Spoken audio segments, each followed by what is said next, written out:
دوسرا جز ہے اللہ کے بندوں سے حسن اخلاق، اللہ کے بندوں سے حسن سلوک، اللہ کے بندوں سے پیار و محبت، معاف کرنے کی فضا بناؤ۔ بیوی خامد کو مقام دے، خامد بیوی کو مقام دے۔ میرے نبی نے فرمایا بہترین مسلمان وہ ہے جو بیوی سے اچھا سلوک کرے، اور میرے نبی نے فرمایا میری شریعت میں سجدہ ہوتا تو میں بیوی سے کہتا خامد کو سجدہ کرے۔ ماں باپ کو مقام دو۔ میرے نبی نے فرمایا ماں باپ کو صرف صبح ایک نظر دیکھ لو تو شام تک جنت کے 2 دروازے تمہارے لیے کھول دیے جاتے ہیں۔ شام تک 2 دروازے تمہارے لیے کھل گئے، شام کو دیکھو صبح تک کھل گئے۔ میرے نبی نے فرمایا جس کو اللہ نے 3 بیٹیاں دی، اس نے ان کی شادی کی، وہ جنت میں میرا ساتھی۔ ایک شخص نے کہا یا رسول اللہ 3 نہ ہو 2 ہو تو پھر؟ آپ نے جس نے 2 کو رخصت کیا وہ جنت میں میرا ساتھی۔ ایک نے کہا یا رسول اللہ یہ ہوئے ایک کو 2 دی امید بھی نہ ہوئے تو مڑکی کریے۔ تو آپ نے کہا جس نے ایک کو اٹھایا، جس نے ایک کے ہاتھ پیلے کیے، وہ جنت میں میرا ساتھی۔ میرے نبی نے فرمایا جس کو اللہ نے 2 بہنیں دی، اس نے بہنوں کا حق دیا۔ ہمارے ماحول میں خاص طور پر ذمہ داروں میں، مجھے تاجروں کا نہیں پتا، بیٹیوں کو باپ کی وراثت میں سے بھائی حصہ نہیں دیتے، پٹواریوں سے مل ملا کے اپنے انعام کرا لیتے ہیں، یا بہنوں کو مجبور کر کے ان سے زبردستی انگوٹھے لگوا کے اپنے نام کرواتے ہیں۔ کوئی قسمت کی ماری بھائیوں سے حصہ مانگ لے تو کہتے بڑی بے غیرت ہے، زمینہ مانگ دیے۔ بے غیرت تو خود ہے جو رب کے قرآن کو للکار گیا۔ جس چھاتی کا دودھ بیٹے نے پیا اسی چھاتی کا دودھ بیٹی نے پیا، جس گود میں بچہ پروان چڑھا اسی گود میں بچی پروان چڑھی۔ پر یہ ظلم و ستم ہے ہمارے معاشرے کا کہ بہنوں کو حصہ نہیں دیا جاتا، بہنوں کا حصہ زبردستی لے لیا جاتا ہے۔ یہ ہندو رسم ہے۔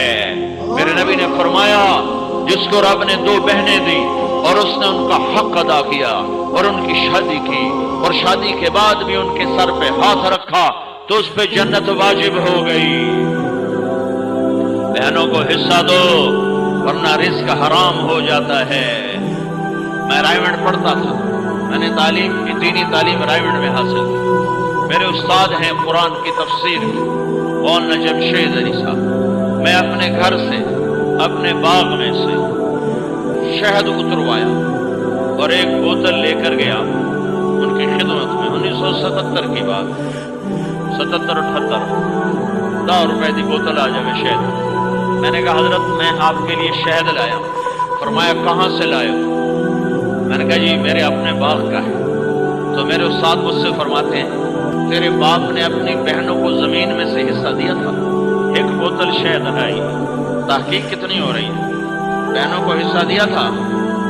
مجھے بھی تو کہہ سکتے تھے ماشاءاللہ جزاک اللہ، میں تھوڑی مسیطاں جو اعلان نہیں ہوتے پہ ماشاءاللہ جزاک اللہ، 5 روپے دے گیا، 10 روپے دے گیا، ماشاءاللہ جزاک اللہ، میں کسی دے گلے چ بھنت لے کے دے گیا، سنت دے گیا، ماشاءاللہ جزاک اللہ، ماشاءاللہ جزاک اللہ، آمن دیو آمن دیو۔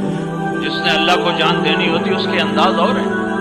مجھ سے فرماتے ہیں تیرے باپ نے بہنوں کو زمین میں سے حصہ دیا تھا۔ میں کہا جی اللہ کا لاکھ لاکھ شکر ہے میرے پیو دی بہن ہی کوئی تھی، جو ہوندی تو کدا دیتا ہے۔ صرف 2 بھائی تھے بس، بہن ہے ہی کوئی تھی۔ اللہ بڑی موج حلال ہے۔ تو پھر فرمانے لگے اچھا یہ بتا تیرے دادا نے اپنی بہنوں کو زمین میں حصہ دیا تھا؟ میں کہ میرے جمنے تو پہلے تو سوال تھا، میں نہ کروں، میں کیا پتا، میں تو دادے نے ویکھیا ہی کوئی۔ تو پھر ہنس پڑے، پھر فرمایا اچھا رکھ دو۔ جس نے اللہ کو جان دینی ہوتی ہے وہ اپنے اندر لقمہ لے جانے سے پہلے اتنے خیال کرتا ہے کہ بہنوں کو حق دینا کتنا ضروری ہے، کہ اگر چونکہ یہ تو ابھی وارث نہیں ہے، ابھی تو اس کا باپ زندہ ہے، اگر اس کے باپ نے، باپ تو اس کے باپ کا ہے، اگر اس کے باپ نے اپنی بہنوں کو زمین کا حصہ نہیں دیا تھا تو پھر یہ شہد حرام ہے، اس لیے یہ میرے پیٹ میں نہیں جا سکتا۔